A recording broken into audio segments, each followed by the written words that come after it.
Hello and welcome to a new Whoa, season of. whoa. What are you doing, mate? Come on. I'm That's my starting job. Okay, fine. Go on. You started then. Go on. Hello and welcome to season 3. Yes, we're in a new season of the Datum podcast. This is the first episode. How you doing, Ravi?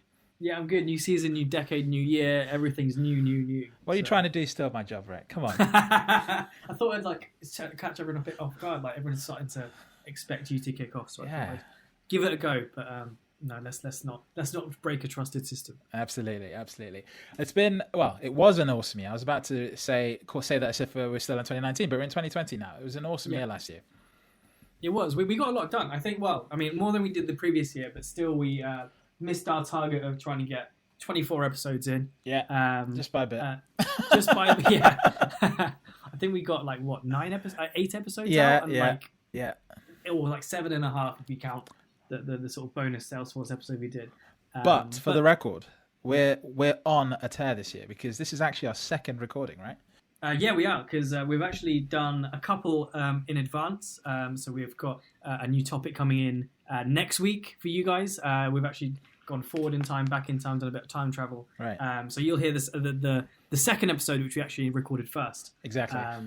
Which will be good fun. We were sort of having a debate about whether how we're going to introduce the second episode when we first recorded it. But I'm sure we'll find it was a fun episode. Because we actually know what we're going to talk about. So. Exactly. And so we thought for this episode, it'd be really good to go over 2019, some of the episodes we'd done. We haven't talked about the Tableau Conference at all, having come back from it, which is like so long ago, November. It feels long ago. Exactly. Talk about holidays, periods, what people got up to, New Year's resolutions, themes. And then also, actually talk a bit about the podcast and figure out. We have some awesome news on what our listeners listen to according to Spotify. So stay tuned on that. If you're in for the stats. But let me start, Tim. So how was your year, both personally and professionally, as a sort of reflection on what happened last year? Yeah, I think it was really good. It's funny because last year felt like kind of the theme I would say that ended up being prevalent was I was preparing the way, as it were, preparing the way for so many things. So preparing the way to get back into content. Towards the end of the year, I completely redid my blog. I literally rebuilt the back-end system using a web platform called Gatsby, which is React engine. So I had to learn a bit of React development. You actually wrote a blog, Tim? Yeah, I actually wrote a blog. I actually wrote several. Unheard of. Yeah, absolutely. It was actually, now's not the time to get into this, but the TLDR is this. I just stopped blogging. I absolutely got really, really tired of blogging. It was just frustrating me so much. And it turned out that I was focusing too much on the mechanism of blogging and not the actual, blogging, writing the content. And so I thought if I can shorten the time between writing and publishing to the point where literally what I write is just as is what is actually in the blog, then that would be sort of the dream system. And that's what I did. So I now write in something called Markdown, which is just a very simple way of writing notes and documents in a much, much faster way. You can basically type something without ever having to reach for your mouse. You just basically bash the keyboard and off you go. I moved to a system where the Markdown can be written anywhere, my phone, my iPad, my laptop. And then downloaded all the old content. I went and redid all that content. I had to go through and put that content manually into the new system because there's no clean way of doing it. I did a bulk export, but that still had issues. Repoint all the images. So it also forced me to look back at all my old content, which is an interesting reflective moment. And then I finally pushed the blog out 3 days before I wrote the blog post on animations versus transitions, which was actually the first article back. But I didn't really announce the website coming back. It was just like one day it was there, one day it wasn't, and then next day it was the new website. So yeah. Excellent. Any sort of highlights personally, professionally, anything you want to call out and sort of review as a 2019 thing? Yeah, so I think again the highlight being sort of preparing the way. So I moved a lot of systems, I moved a lot of sort of processes, at least personal ones, into a position that means that if I want to play a more active role in terms of content, blogging, podcasting, I could do that in literally without having to worry too much about the process. So I even built a new PC over the Christmas holiday. So I can literally have a computer that's just for video editing, just for podcast editing and gaming on the side. But yeah, I can have all that ready to go without having to sort of do it on sort of my slightly cumbersome laptop and stuff like that. So very much that. Professionally, I think I worked with a whole range of clients last year. It was really interesting sort of transition. Ended up finishing the year working for a charity, which is always interesting. You don't often expect to work in charities when you're doing consulting, but that's been a really sort of rewarding experience as well. And then going into the new year, I'm hoping to really take on some big new challenges, which probably best left unsaid until they actually, come through. But yeah, if they pan out, then this time next year will be a very different episode. Yeah, absolutely, very different indeed. Yeah. How about you? Yeah, no, my year was it was good. I think so. I continue my transition away from consulting into this customer success role. I'm trying to find a way to nicely because I sort of changed my job on LinkedIn. I want to change it again, where it's the same job, but I just want to change the title to be value engineering. Oh, wow. Because it sounds a lot more technical, because customer success can seem a bit flaky, but it's one of these fun jobs where it's like, well, what actually do you do? So my year was basically spending time on that, which effectively is helping customers, speaking to people, evangelizing about the software we use, Tableau, Ultrix, AWS, and trying to figure out how do we help customers and sort of the wider community of data people, right? Like, how do we help people be better and sort of grow this field together, which has been a really exciting move. I think, Tim, when we spoke about this randomly at some point, I talked about the fact that it's sort of moving away from consulting, which is very much solving problems with a definitive answer or goal in mind, whereas in this case, it's solving people. Right. Which sounds like an authoritarian dictatorship thing to say, we're solving people. But, sounds like a philosopher, yeah. Right, yeah, exactly. But you're trying to figure out, how do I work with people and change hearts and minds, and everyone's differences. It's been a really nice, varied challenge in that sense as well. Alongside that, personally, I had a lot of the big milestone was joining the property ladder this year. Yes. That's been a fun challenge for the last 4 to 5 months. Yeah.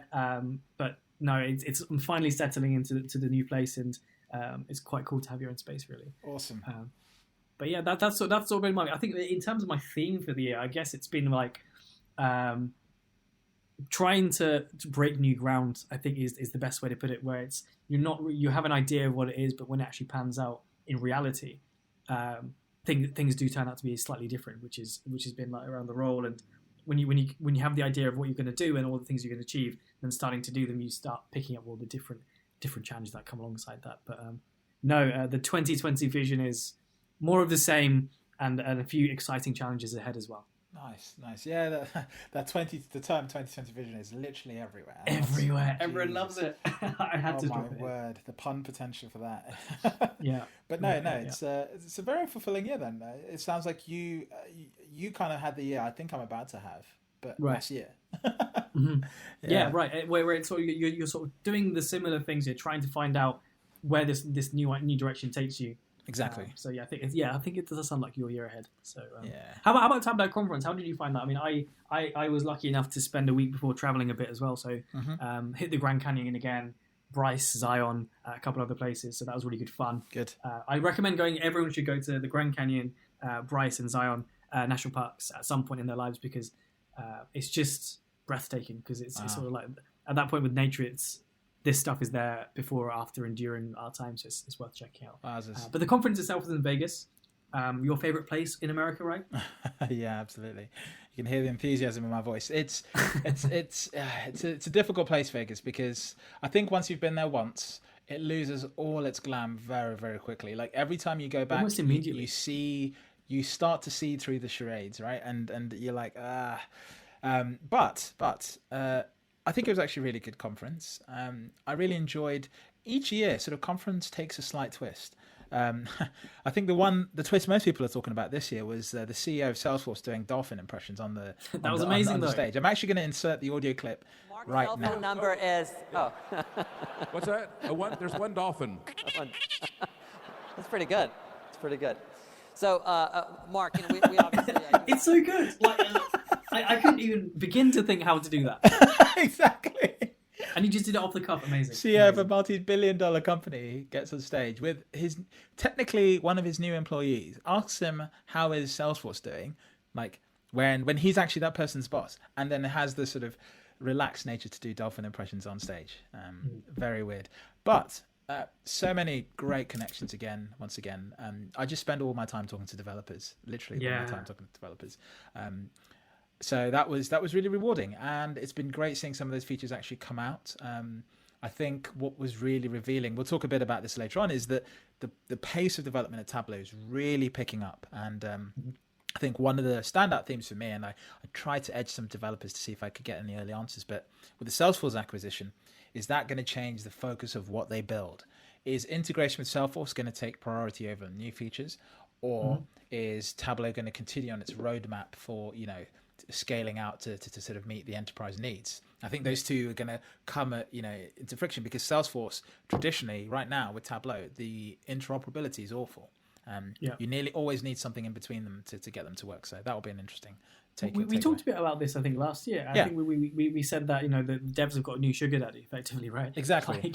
They've now the projects that might not have been funded after a bad quarter of sales now are just funded forever, or near enough, whatever. Like, you almost have that feeling. This is, by the way, no intel. This is just us speculating about how developers work. But I agree. I think the direction that Tableau takes will be really interesting. But I think my favorite moment one of the many favorite moments this year in Vegas was actually you found the guy you've been looking for years, the UX designer, right? Yeah. So he's actually new. For starters, he'd only been at Tableau for a week, but it's like the role that Tableau never had that really should have had this whole time. So he's a UX developer, just joined Tableau, and it was really, really good to talk about. We literally sat down and he said, "Tell me all about your UX problem." And I was like, "Okay, you really don't know what you've just asked me to do right now. So go on, then let's have a seat and let's sit down." About 17 bullet points later, and I turned up at bullet point 6, and that was like 20 minutes in. Yeah, exactly. And like 4 A4 pages later, just so many small things that we all know Tableau could do better. And my point of reference is always, because I spend a lot of time in design tools, so I still use Adobe tools heavily. And it's interesting because Adobe know their audience. They know what they're trying to do. They know how they're trying to do it. They know they want to do it quickly. And they don't add features unless it helps them do that job faster and better and in a more performant way. And so Tableau at the moment is on a feature sprint, but it doesn't have that sort of UX focus where how you do those things matters just as much as having them there. And so it's really great to talk to this sort of new addition to Tableau and talk about the detail. Actually listen to the way they thought about it. And it's great because they're also new to the product. Right, so they're coming at it with a fresh perspective. I always think sometimes you talk to developers who've been at Tableau for a while, they start to think like the product because they've kind of been there a while. So they've heard debates that have been had before, and so that stops them sort of rehearing that debate again and so on and so forth. So we also do that, right? Me and you both. Yeah, true. It's very easy to get, because we've used it for so long. We get sort of stuck in this way, and when we pick up other tools, it's very easy to be like, this isn't as good because it can't do this, and this, and this. When really that's the wrong approach to take. We should be a lot more open-minded and trying to think of ways that the product can be better, and also take the best parts of every other good product out there. Exactly. So that was fun. No, that sounds. I mean, TC was fantastic. I think again, like I echo what you say. It's very good to speak to people who are doing interesting things. And for me, I met there's a thing called the Tableau Blueprint that I've heavily worked on last year. Right. Giving feedback throughout the year before it's released in June, which is the strategy document that Tableau have created to help deploy Tableau. And I think I've also used it for other products, and the concepts that are in there and all of these things. The guy that actually wrote it, I got to meet him and spend some time speaking to him and sort of getting an inside track into that. And then also speaking to the certifications team, I really enjoyed as well. Yeah. It's good. Yeah, it's fun, right? It's fun because you get to speak to these people, and I think we're both at a point where we sort of catch up on sessions afterwards on the YouTube, exactly, rather than attending them. Exactly, and we also did the hackathon with Andre, myself, and Lane, so that was good. We came an honourable second, which was good fun. I think we got labelled the Cowboys for trying to do the most in the shortest amount of time. I think that's like I don't know if that's a compliment or not, but no, it was really good fun actually. The amount of energy for sort of development-based capabilities in Tableau is really, really growing, and that event really showed that off.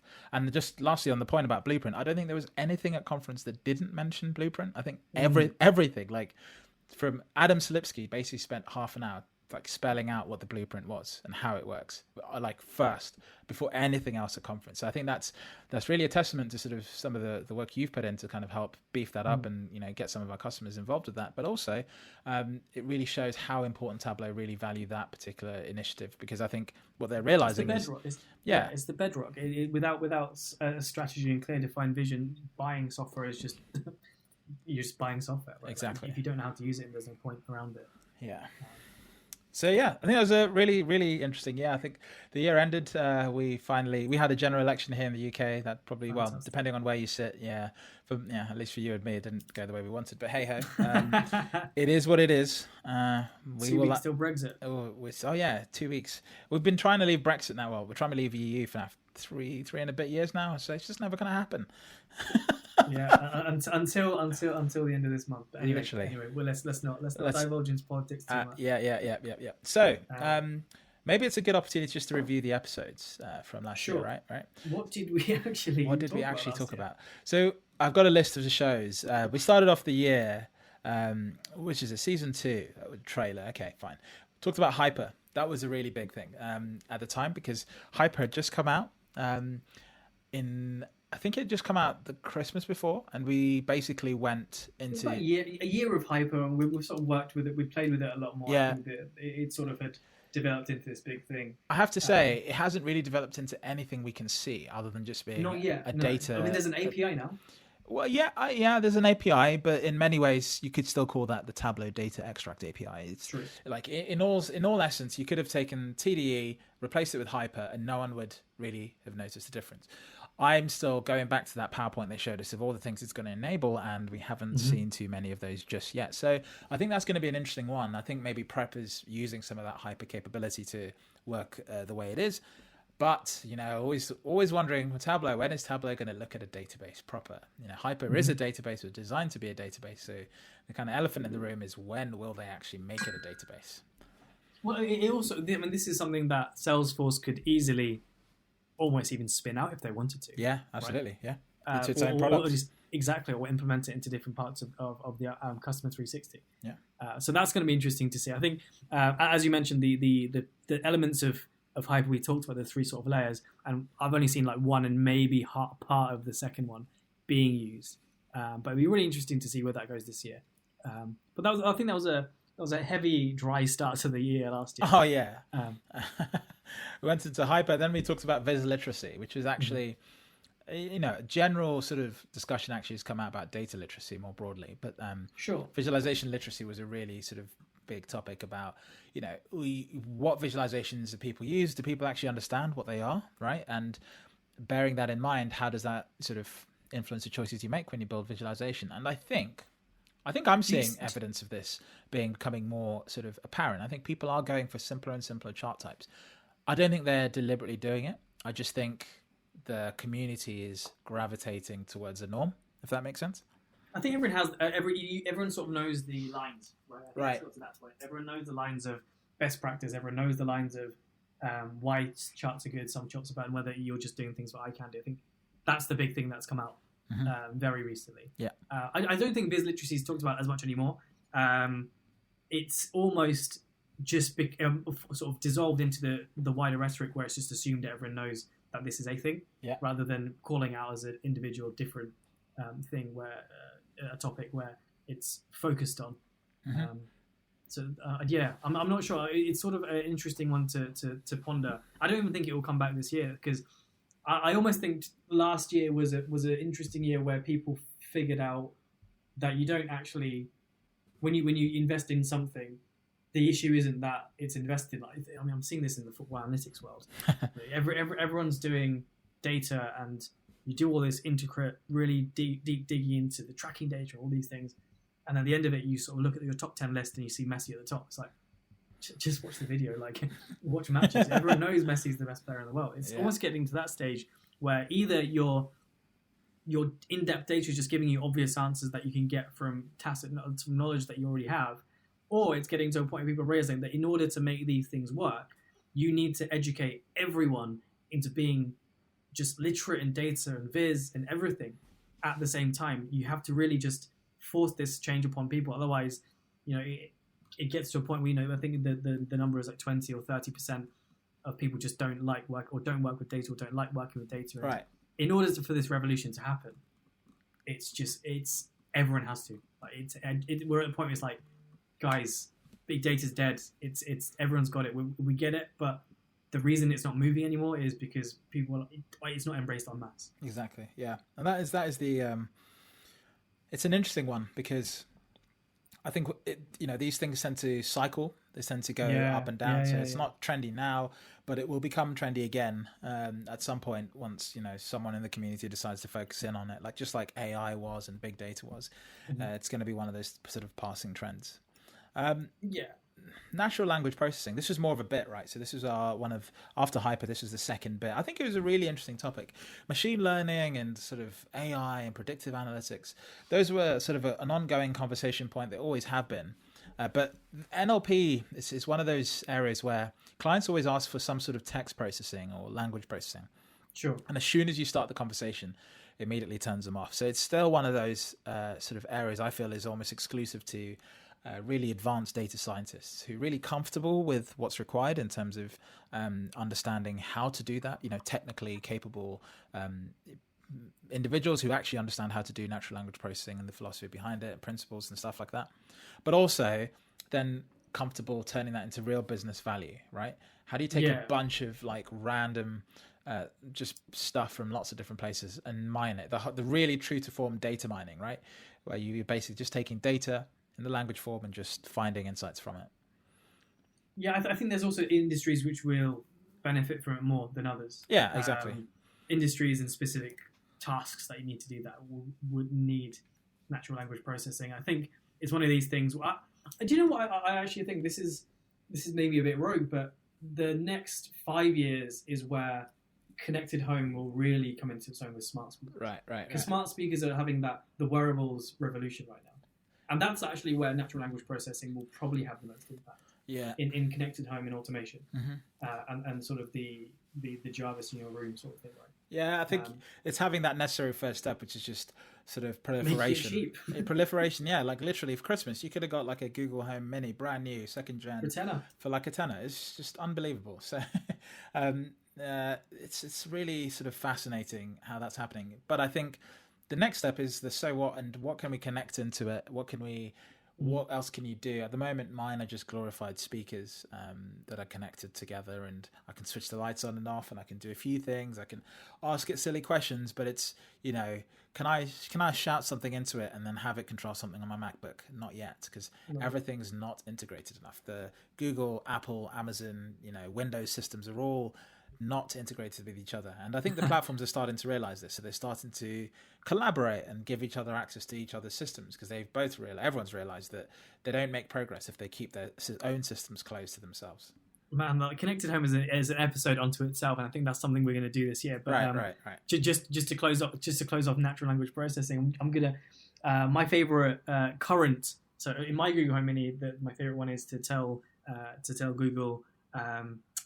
I've got a script in IFTTT, which is if this then that, which basically if I call my Google Assistant and say a certain phrase, it will then add something to my Todoist shopping list. Nice. And then give a custom response.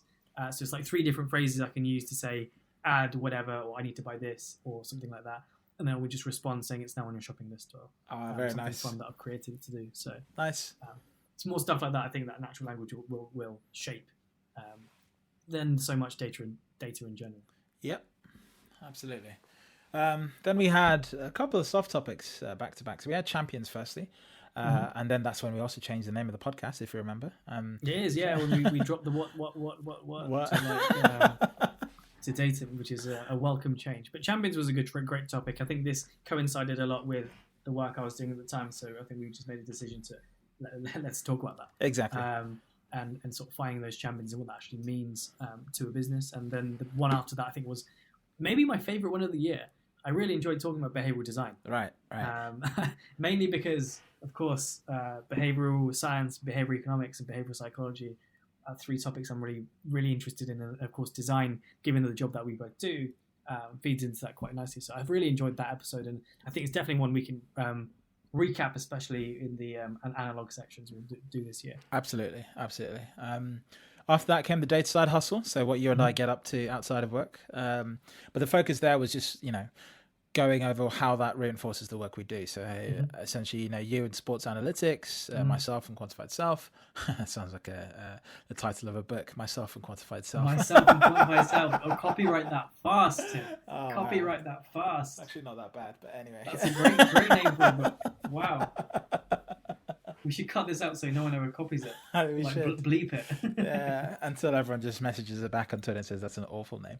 Yeah, right, exactly. But no, that's actually a really good name for a book. It's fucking, yeah. Just like complete tangent. It's your version of the Feltron report. So those of you listeners who haven't heard of the Feltron report, Google it. It's a guy called Nicholas Feltron who just does this amazing, gorgeous quantified self. Yeah. Reviews of his year. I've stolen his color palettes shamelessly for some visualizations I've done because it's just stunning. Yeah, the work he's done. So, and then the final two of the year we had going back on topic. Away from Tim's book publishing habits or desires, was a hot take on Salesforce acquisition. That was a quick 20-minute one that we did, and then finishing off the year with AWS, which is something that Tim and I are learning. Tim's further along on his journey than I am, but sort of getting more stuck into the cloud world. I've actually got my solution architect exam. You did. Soon. Congratulations. No, that was the cloud practitioner. This is the actual exam that actually matters a little bit more. The way these companies have these exams is they have an exam just to kind of whet your appetite, make you feel good about yourself. Then they have another slightly harder exam, which is like, okay, we're getting serious now. You need to really have spent some time in the product. Then they have the actual exam, which is like the exam. And right. this exam I'm about to do is like the one before that. Like I was have so many exams. There's like I kind of got excited the cloud practitioner, but then I realized actually I think everyone who does analytics could probably pass this with a few hours of focus revision a day, maybe that's it. You should be good. Okay, cloud gurus. Yeah, hey cloud gurus. That's a bit of an in-joke if you're doing the course. I won't go into it here. It's not the appropriate place. But if you're if you're looking to get into AWS, just look at their certification tree. It's very rigid and it's very structured. But I think it's one of the things that's most rewarding. Actually, if you manage to get through it, then it really does enable you to do some really awesome things, which don't just apply to analytics, actually. It applies to technology generally. You can go into whole new sectors and careers with that skill because it's a very, very hard to find skill, highly sought after, and often focuses around sort of building products. So, yeah. Yeah, no, it's also free. There's a lot of the training content and certification content is free. Like there are tiers. Obviously, the ones that Tim was mentioning here are the paid for ones, which you can just pay for yourself. But the actual learning materials online are in depth and free of charge to play with. So if you're interested, do have a look at the AWS certifications. Absolutely. So it's a pretty interesting year of varied episodes. Year. It's funny because one thing I did midway through the year is I actually added all our podcasts to Spotify. So, and I know that you have been listening to Spotify because one thing Spotify does is it gives us metrics for the year. Yeah. So, considering I added the podcast in April, according to Spotify, we've had about 52 listeners. Now, the thing here is that our podcast has always been on Apple Podcasts first, and then various other podcast clients since then. So this is only sort of a small part of the picture. And Spotify technically only really represents about 5% of the listenership globally of podcasts. Apple Podcasts itself actually represents 70 to 60% on average across all podcasts. So Apple users tend to listen to podcasts a lot more, partly because their device has a good podcast player, but also because the Android scene on podcast players hasn't actually been that good. And so these numbers, 52, is actually sort of represents our listenership. I think the actual number of listeners we have is around about just under 100, so 90 or so. And the amount of sort of time listened and so on is I can't really estimate that because analytics don't let us do that at the moment. But it's very interesting because another thing that Spotify do is tell us about our audience. This is really fun. This is fun or creepy, depending on how you look at it. So let's dig into it. So, I mean, by the end of the year, we had about 30 followers, which is good fun. Our gender split isn't ideal. We attract 31% of our listeners, according to Spotify, are female, 68 male. I think that's partly because we are both male hosts. So maybe, yeah. I think part of what we're hoping to do this year, bringing guests on, will help address this a little bit more. In terms of age, we're right smack bang on in our age range, so 28 to 34. Yeah. Was it 28 to 34? 28 to 34, weird age range. Yeah, no, I'm not there yet. Yeah. But it's reassuring to see that actually for younger ages, the gender age split is actually a little bit better. So there's actually 1 or 2 in the 0 to 17 range, right? Yeah, exactly. Yeah, we have a few listeners in the 0 to 17. Very aspiring listeners, I'd say. 18 to 22 is nice to see as well. But broadly speaking, 23 to basically 59 is the age range that has that. And then here comes probably the most funniest statistic of them all, which is, what do our listeners listen to on Spotify? Like, which artists do they listen to? This is where I'm not so thankful about the 18 to 22s, but here we go anyway. Lil Baby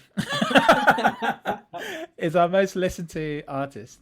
I've never even heard who Lil Baby is, but I'm going to just play a song. If you want your burger. Oh baby, you be lying your verses. I be here and say you buying them purses. I can't even lie, you ain't my type, you ain't even know that fine in person. I can guarantee you if you my kind, she got every bag you can imagine. All I know about Lil Baby is he was in the news before Christmas or around Christmas. That's all I know. Interesting.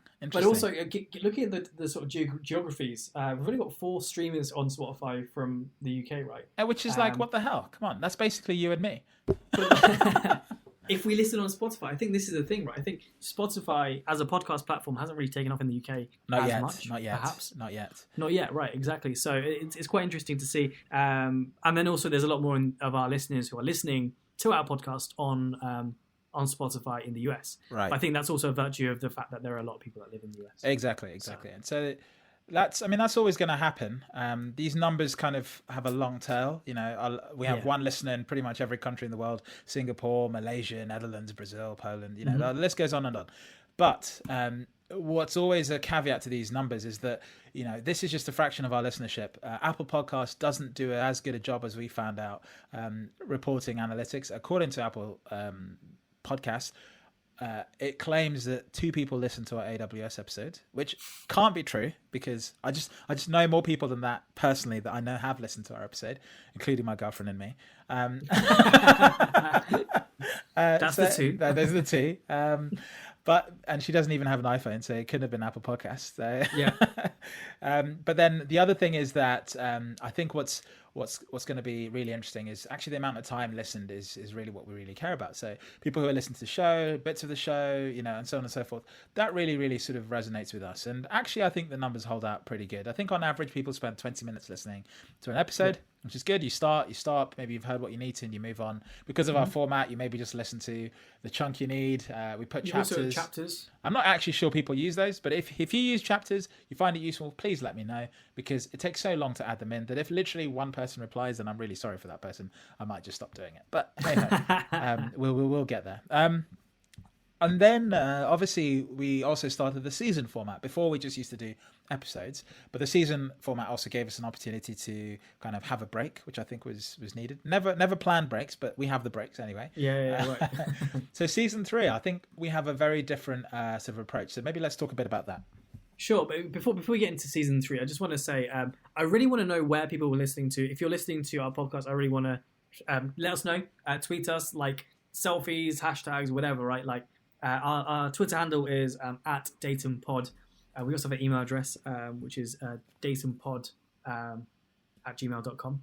So email us, tweet us, whatever your chosen form of communication is. Tag myself or Tim. I'm @scribbler_42. Tim's @TableauTim. But we just want to know where you're listening to, what you're listening to, how you're listening to it, just to get a better idea, so we have a rough feel of our listenership, which is always cool to see. We mentioned passing the pod, so if you like the pod, pass it on. But, is that from Peter Crouch? Is that from Peter Crouch? That is from the Peter Crouch podcast. What are you doing to me? Which is another fantastic podcast. Oh, anyway, God. So What season 3. Yeah, absolutely. What are we doing in season 3? So we're going to continue with Bits and Bytes. I think Bits and Bytes were great last year. That really helped frame, and we had the sort of the more technical and then the more discussion-based podcasts. Right. We're going to kick off the year this year with Data Ethics, which is a bite. That is with Gwilym Lockwood, one of our colleagues who has been really interested in data ethics for a while. This is the podcast we recorded earlier on today. We've also got a couple more things. So we've got about 9 episodes planned out with topic headers. And we also mentioned analog last year. Right. So analog was this concept where we're going to get people. We're going to actually have more people on. So Gwilym sort of falls into the half analog, but more of a bite side of things. But in the analog podcast, we want to speak to people who are actually building stuff in the Exactly. tech sphere. people who build the products we use, they build the features we like, people who are coming up with creative solutions to problems. So not just, developers, but also people who hack, people who really take something and develop or add some extensibility capabilities to the product. And I think that's going to be a really interesting theme. So we have bit, byte, and analog, which are coincidentally 3 data types. But hey. Really bad. No, analog's going to be fun, I think, because it's almost we get to speak about the journey of becoming a dev, because I've never seen a dev actually do work, right? So I'm looking forward to hearing more about that. It sounded like you don't think they work, but I think you meant you don't understand, like you've never seen the process of being a developer, exactly. Right? Sorry, yeah. Everything I've heard from devs is just me shouting at them, being really right. If they're talking to you, when are they working? Yeah, exactly. No, but it's just that entire process, right? Like, they're using documentation, using things like GitHub, using different processes. What is the impact of the groupthink discussions they have? How to do UX? Just so much to speak to these guys about.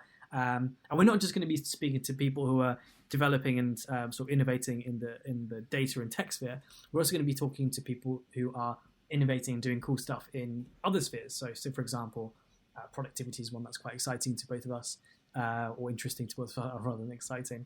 And sort of all of these different other peripheral topics that we're interested in, finding the experts and finding just a little bit more about those things and how they as human beings tick as well. Yeah, exactly. We should. I think we're going to hit some really interesting sort of content, and it's going to take us a little bit off track as well, because it gives us an opportunity to talk about people, which I think is going to be a really important focus as we go into the new year. I think we often, as a community, spend too much time talking about the product, and actually we don't take enough time to focus on people. And the side effect of that is you don't really sometimes understand the diversity the community has to offer. And so by focusing on people, we hope to have some sort of way or mechanism of being able to sort of highlight that. Yeah, absolutely. So that's the plan for the year. It's going to be quite exciting. We're going to do our best to keep on top of the podcast this year. I think what was it? We got 8 or 7.5 out last year, so that's a target to beat this year. Well, we're already 3 episodes in, basically. So yeah, right, exactly. So we're starting off strong.